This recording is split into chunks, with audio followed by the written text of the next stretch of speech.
Good morning. Been too long since I've updated, but here's where we're at now.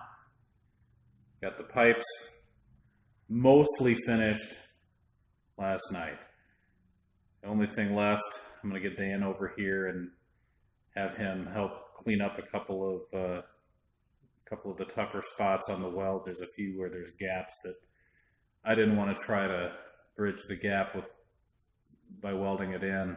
I don't have the touch for that. I'm afraid I'd just burn a bigger hole in it if I tried, so I'll have Dan do that.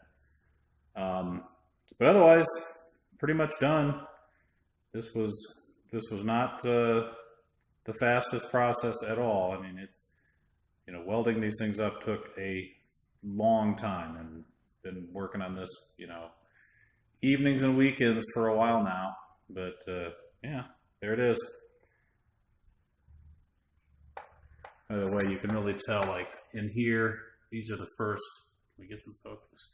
These are the first few welds I did down in there. They look like crap. The last ones I did, those three right there, they actually came out looking at least a little better. So, practice makes perfect.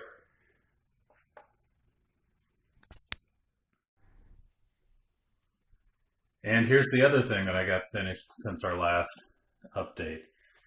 Got the tins painted. This was, actually went pretty easy. I can't say it was all that hard. It's not perfect. You can see it there. I kind of lost my nerve. I mean, you see in the reflection there, there's some orange peel on the clear.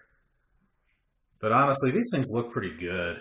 And I laid down a bunch of clear, so I suppose I could, try sanding and polishing and getting rid of the orange peel, but I'm just deathly afraid I'm gonna somehow go through it and screw it up. And so rather than suffer the risk of screwing this up, I'm gonna just leave them as they are.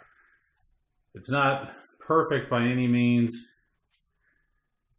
I'm glad I wasn't doing this for somebody else and trying to get paid, because they wouldn't accept it, because, it's a rattle can paint job, and anybody that knows what they're doing is going to know that it's got mistakes. But there it is. So yeah, I mean, remember the process. There's a lot of layers on this thing. Started out with the silver flake base, then the silver flake. Now that's when I found a guy out in California that they sell these stencils, so I sent him off the file and had that stencil made. So that went down. After the flake, then there was a layer of clear. Then I put the stencil down, and also if you look on the rear fender, there's a stripe down the center of the fender. We taped that off. So mask off the silver, then green candy, then black candy to darken up the green candy, and then more clear to over the top, and that's that. So it's pretty cool. All things considered, it's pretty cool. It's not perfect. The worst spot's right.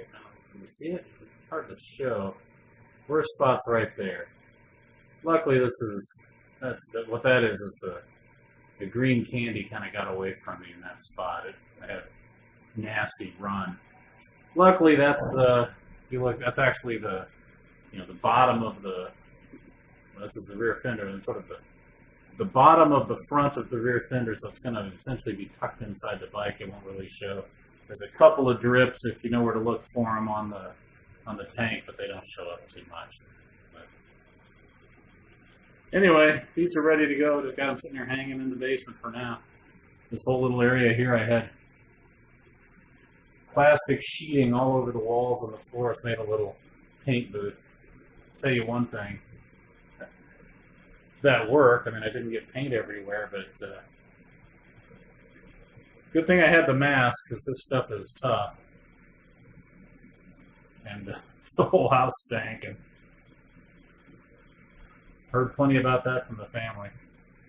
Here's the oil tank. It came out nice. Anyway, that's the update.